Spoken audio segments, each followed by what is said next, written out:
Welcome back, everyone. I'm doing ranked battle in World of WarShips. I've taken up my trusty North Carolina here. And it's 7 versus 7 in a pretty straightforward capture one. But the map's a little different. You might notice this one in particular is a little bizarre. You've got two overlapping caps, A, B. B is much smaller, and it is inside of Cap A, and then you got Cap C off to the flank. Now, normally, a destroyer would go off and scout, but as you can see, the team does not have any. We've got 3 cruisers, 3 battleships, and an aircraft carrier. An aircraft carrier could go scouting, but as a Shikaku, he's probably much more interested in trying to do strike aircraft stuff. So you can see the team trying to figure out what we're going to do, and it quickly concludes that we're probably going to stick together and all just head into A, B, and just brawl it out. I mean, there's no destroyers. The other team does have 2 torpedo cruisers, and we only have 1. We have a single Takako. They've got both a Hipper and a Takako of their own. But, whatever. You know, it's ranked battle. Sometimes they're over very, very quickly. Matter of fact, they're frequently over very quickly because there's a lot fewer people to kill.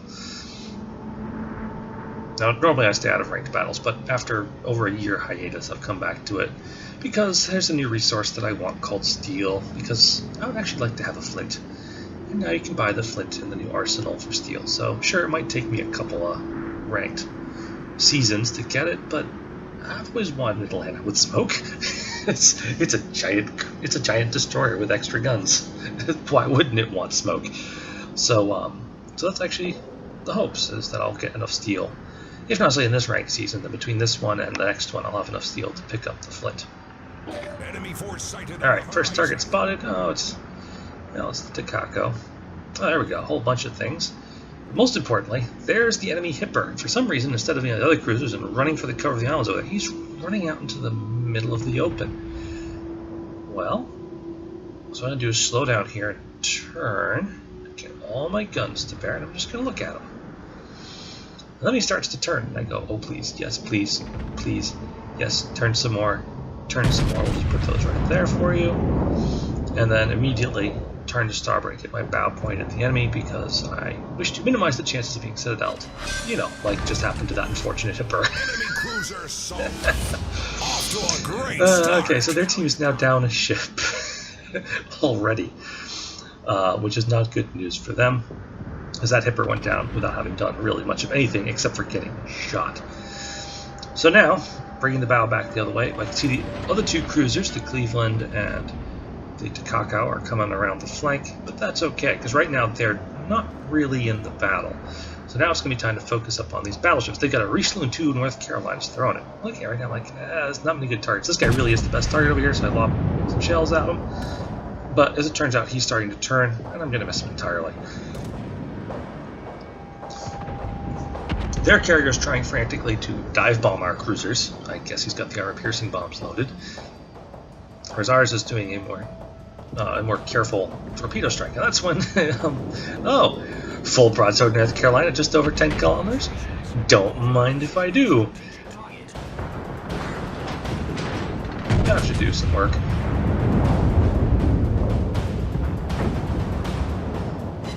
Oof. That's why you don't jolt full broadside in North Carolina. Nice, big, happy citadel. Now, you'd think, having seen what happened to his first friend, that the other North Carolina would be more sensible. I'm sitting here fretting about the cruisers a bit, and wait a second. Oh, he's turning because he had no choice. He had torpedoes being thrown at him. Now he's showing full broadside to me at less than 10 kilometers. What's happened every other time something showed me a broadside in this particular match? Let's think about this a little bit. Oh, right, they get ripped open. Okay, well, I'm still looking at those cruisers. Our carrier's calling for help. He doesn't really want to be crushed by a pair of cruisers. So, I'm actually going to throw my battleship into reverse. The idea being that I'm going to sneak right back past that corner right there and take out those 2 cruisers. But while we're in reverse, we may as well shoot at whatever's available. The other North Carolina's covered, so even though it's a bow on Richelieu, and that's a terrible target, it's what I've got, so I'll shoot at it. I also gain a capture assist because battleships. I don't know. nice, you know, got in there, got aggressive. We've cleared the cap. One of our cruisers are now peeling off to capture C. The enemy battleships are either not advancing or in full retreat. I've now loaded some high explosive. I'm going to shoot the high explosive at the bow on Richelieu in hopes of getting a nice long fire, and then reload full armor piercing, because here comes the cruisers. Now they're going to be very close. Yeah, I do get a fire. It burns only briefly before the Richelieu puts it out, unfortunately. So this Cleveland is coming out. He's threatening our carrier, but, well, 2 battleships myself, and I think it's in Alabama. I've noticed the Alabama clobbers this Cleveland pretty good. And then I'm going to pop around the back of the island here and be like, hello, Mr. Cleveland. You've picked the wrong part of the sea to be in.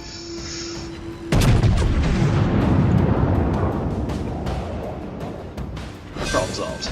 Well, partly. That was half the problem. Here comes the other half of the problem. It's a badly shot up to cow? I don't even know how to say that. So I'm here to thinking, 6 kilometers coming this way, clearly broadside. Chances of torpedoes are extremely high. So I actually throw the battleship back into forward. You can see my speed starting to creep back up from the negatives now. And just take careful aim. And let's just let him have it. And now I'm in full forward. I've killed him.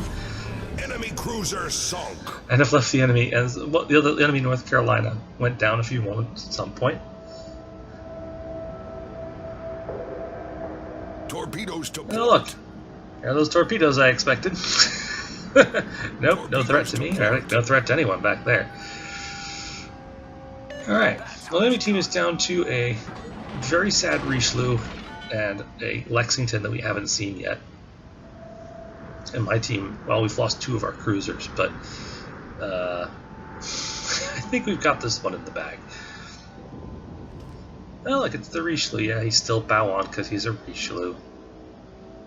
But now he's being, well, he's got a cruiser off of his, let's see, that would be his port bow. He's got another battleship, a Roma, I think it is, attacking him off of his starboard bow, and I'm coming in straight ahead. Oh, Confederate medal. Yay, more medals. So I load high explosives. I figure he's going to keep bow tanking, but then he turns to bow tank the cruiser. Okay. Whatever floats your boat, mate.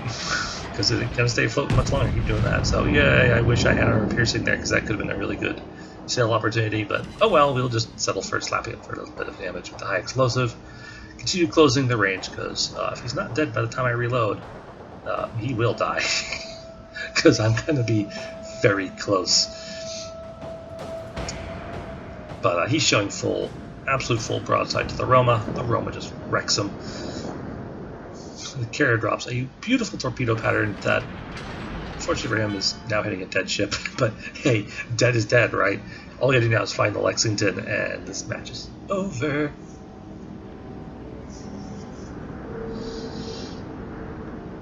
Oh, speaking of finding the Lexington, there he is.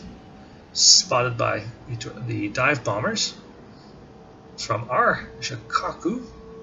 And he's doing a little border hugging, which, well, it used to be a cool way to try and make people miss because it confused the aiming reticule in ships, but they've made it easier to hit them by making it so you only get 10% of your engine power when you're doing that. So you go very, very slow, which makes it really easy for anyone who knows how to aim to just wreck your boat.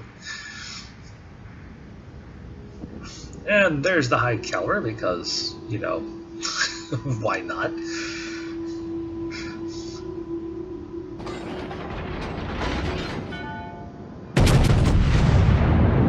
Oh, another thing about carriers like the Lexington. The Lexington actually has a citadel. And it's actually got some armor on it. Just enough to fuse my armor-piercing rounds. You know, so I can do citadel hits. That's the end of that.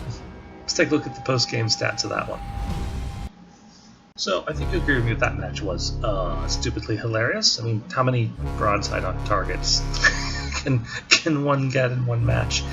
But yeah, good result, right? Devastating strike, first blood, Confederate, high caliber, 1,000 free XP, 5,000 actual XP, good credits, yeah, 137,000 damage. Like, I've had regular matches where I didn't do that much, my North Carolina. Alright, if we take a look at team screen, of course, naturally. Absolutely conquered everything. 2,200 base experience. Sounds good. Sounds good. Considering there's only half as many targets to shoot at as usual. Our Cleveland, Roma, pretty much everyone actually had a pretty good match so far. Takako, I guess he ran out and got deleted kind of early. Though even he still ended up doing better than that poor Hipper on the other team. I'll take a look at the personal stats screen, and yeah, actually, I damaged every single member of the other team at some point, sinking 3 of them, all 3 of the cruisers. Damaged all 3 of the battleships. The North Carolina's just got stomped on. Pretty good accuracy, actually. 75 shells fired, 32 bets. I call that quite acceptable accuracy, and you know, fired 12 high explosive rounds and got 5 of them to hit. Okay with this. I'm a little sad about my potential damage being so low, but the other team did kind of evaporate rather rapidly. They didn't really have many chances to shoot us. Sticking with the final result screen, so big happy thing here is the +1. I know, this is now an 18-point captain on my North Carolina. I'm so close. I know who's being moved up to Montana whenever I finally someday get around to unlocking it. Someday. Maybe? Yeah, whatever. Anyways, I hope you enjoyed watching that match. Good game. And good night.